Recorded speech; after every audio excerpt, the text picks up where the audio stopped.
Hello creative people, what's up? This is Gaurav. Did you know that Premiere Pro has a lot of shortcut keys that can make your workflow faster instantly? Almost everything in Premiere Pro has shortcut keys. So today I'm going to discuss few of the very important shortcut keys that can make your workflow faster instantly. Let's move on to Premiere Pro. Alright guys, let's start today's tutorial. So first I'm going to teach you the Maximize and Minimize shortcut. Maximize and minimize, what I mean by it is that if I click here and want to watch this in full screen, then how do I make it like this? Or how do I make this screen like this and this like this? It's simple. All you gotta do is select the panel, say this is the timeline panel. I click here and you can see that there is this square, that means this is selected. Now I press the tilde button. Tilde button is the button below your escape button. Look at your keyboard in the top left corner and you will see this button.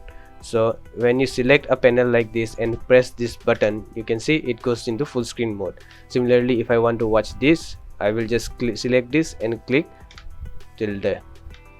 It's simple as that. So when is this useful? Suppose I have imported this clip and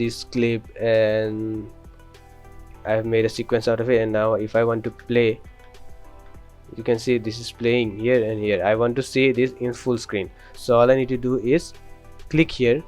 This window is selected. Now I press the tilde button and see it's in full screen mode. Similarly, if I want to go back, I will again press the tilde button and it goes back into the original layout. Sometimes you have a lot of things in your timeline and you want to adjust it properly. For that, you can full screen the timeline as well.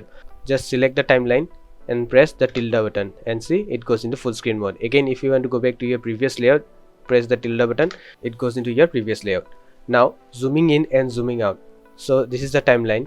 If I want to zoom in, say like this, or I want to zoom out, how do I do it? I do it by pressing the plus and minus button. The plus button is beside your backspace and minus button is beside your plus button. Say you have a lot of things in your timeline, or you have an audio you want to match, you want to look into the audio precisely, or you want to cut the video according to the beat very precisely, you have to zoom in and zoom out. So for that, you press the plus button, it zooms in, and if you press the minus button, it zooms out.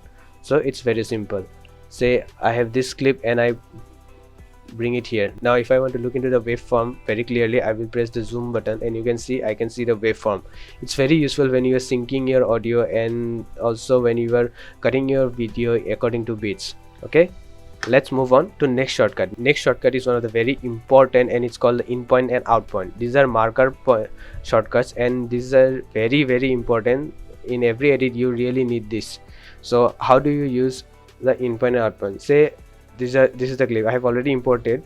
Now let me delete it. Okay, so this is the clip. So you can see that this is a very long clip, but I don't want the first part of it. Yes, there is no movement. Then I will start from here. So if I want to start from here, I will need to put a marker here. So I will bring the pointer to this point and press the in marker, and then again say I want to cut it here, then I will press this button. But this will take a lot of time. If you have hundreds of footages and you have to go and click every single one of them, it will take a lot of time. For that, the simple shortcut is I and O. As you can see here, if I hover over, you can see that it shows I in the bracket and here it says O. That means if I want to say put a marker here, I will just press I and again take this pointer here and press O. Then this is the in point and out point. Now if I drag this into the timeline, you can see that only the segment I have chose gets imported, not the previous part and not the after part. So this is very important. Now if you want to say import this one and I want say from here, then I will press I and say I want it up to this point, then I will press O and now I will just import it. As you can see, only that particular segment gets imported. This is very important as you need to press I and O in almost every single footage you edit, because there is never a clip that you want from the very beginning and to the end. Now let's move on to our next shortcut, that's the J and L. J and L are just backward and forward play button. As you can see, if I click here and I want to play it forward, I can simply press space button and it plays. But if I want to play it backwards, then I will press J. You can see it goes backward. Similarly, again I want to go forward, then I will press L. L goes forward, and if I press J, it goes backward. Also you can see that this is not just a play button. If you press J twice, it will go backwards but in twice speed. Now I'm going to play JJ. See JJ, you can see this is going in twice speed. If I press L twice, L, you can see it speeds up. Again L speeds up. So the number of time you press L or J, it will just keep on increasing the speed. So if I press J 3 times, it will be more speed, and again if I press 4 times, it will even be more fast. Also if I press L twice, it speeds up, but also if I click it more than 2 times, it will keep on increasing the speed. Now moving on to another very important shortcut. This is the F shortcut. F is loading the original clip in the source monitor. Say this is the clip, okay, or maybe I have imported this clip. Now I want to see, and here is the different clip. Now if there are hundreds of clips and you want to see that particular clip in your source window, you have to scroll down and scroll up and find that particular clip. Instead of that, you can just click here, select this clip and press F. You can see the original file loads up in your source window. Now you can see which part you have selected, or if you want to import a different segment, then you can just press I and O here and then import it and delete this part. So that's very important and very simple. All you got to do is select this clip and press F, and it will load in your source monitor. Moving on to our next shortcut, it's the apostrophe. How does this work? Let me first import this clip, and then it will be easy for me to explain. So you can see this is one clip and this is the same clip repeated twice. Now I want to delete this and close the gap. In general way, I would do it like this. I will select the clip, then press delete, then right click, then triple delete it.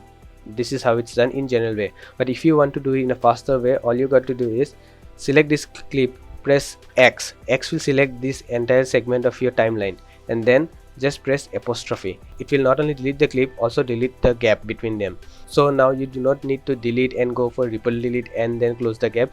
It's simply a single click. A similar shortcut we can talk about is the semicolon. Say this is the clip you want to delete, but you do not want to close the gap. You simply need to do is select the clip and press semicolon. All it does is deletes the clip but does not delete the gap. Now you can put another clip, or you can do whatever you want, but it does not delete the gap. It's similar to apostrophe, but the only difference is that it does not close the gap. Moving on to our next shortcut. Next shortcut is the up and down arrow. Up and down arrow is another one of the most important shortcut. As you can see, if I want to move up the timeline, I will just press up, and if I want to say go to a next clip, I will just press down arrow, and again I want to go next, then I will press down and again down. So this is very helpful and important, as you might want to go up and down your timeline a lot of times during your edit. And there's another shortcut to go at the very beginning and at the very end. Say I am in the middle of the timeline and I want to go at the very beginning of the timeline. All I got to do is press home button. Instead of pressing up, all I am pressing here is one single button. The single button is home button, home, and it goes into the very beginning. And if I want to go to the end of the timeline, I will just press the end button. See, this is simply one click action. I will press home for beginning and end for the ending of the timeline. And for the last shortcut, I'm going to show you the volume shortcuts. Say this is a clip, I want to include the sound of it. Just listen it for one time. Now say I want to import this, but I want to increase the audio. I will just drag it here along with the audio file. Now you can see, if I want to increase the audio, the original method would be clicking here, then going to the FX control, then deselecting the keyframe button. Now I will increase the volume. Say I want 10 dB and 10 and enter. Now as you can see, the volume increased, but this took a lot of steps. If I want to do it just in one click, how will I do it? Let me just undo it. Okay, now that I have imported this clip, keep your eye on the audio effects. Let me just enlarge it. Now keep looking here. I have just selected this clip and I'm not doing anything. I'm just pressing one button here. As you can see, it's increasing by 1 dB. Okay, if I want to decrease it, 1 2 3 4 5 6. So the shortcut for this is the square brackets. So if I want to increase the volume, I will press the right square bracket. It will increase by 1 dB per click, and also to decrease, I will press left square bracket and will decrease 1 dB each time I click. So it's very easy and very shortcut. You don't need to go to the FX panel and just increase it. I will show you one more time. Let me just say import this clip. I will just drag and drop here. Now I don't even have to go to the FX control increase. If I want to say increase it by 4 dB, then I will press 1 2 3 4. Now let me go and check. See, it's 4 dB. If I want to decrease it, make it 0, I will press 1 2 3 4. you can see here it's gone to 0. These are the very simple and easy shortcuts, and this will be very helpful for you because this will make your workflow very fast. Now these are just few shortcuts that I use, and there are a lot of shortcuts, and these are not just the only shortcuts that Premiere Pro provide. There are hundreds of shortcuts. If you want to see the entire list of shortcuts, you can just go to the edit panel. This is just my screen recording timer. You go to the edit panel and you can go here and say preferences, sorry, not preferences, keyboard shortcuts. See, this is the entire map of your shortcuts. Now you can see the entire shortcuts here. Okay, you can see I taught you zoom in and zoom out. See, this is zoom out minus and zoom in plus button. This is a plus and equal button, and you can see mark in, mark out, I and O. But also you can customize your shortcuts. Some of you might know that I have a background of audio production, so I used to work on Cubase a lot, so I have customized my shortcuts according to Cubase. You can see I have done zoom out here in G button and zoom in H button. How did I do that? Here you can search for the shortcut you want, say ZOOM zoom. Now you can see I have already assigned H. I will just cancel it. You can see H has nothing. How do I now assign H to the zoom in button? You can simply click here and click again. It will give you an empty box, and press the letter you want. I will press H. You can see H has come here. Now I will press OK. Now if I want to zoom in and zoom out, I can press H. See, it zooms in, and if I want to zoom out, I will press G. I hope I have been able to share some important knowledge here. So if you like the video, give me a thumbs up, and to keep watching tutorials like this, smash the subscribe button. And as I always say, stay creative and keep it rolling. Thank you.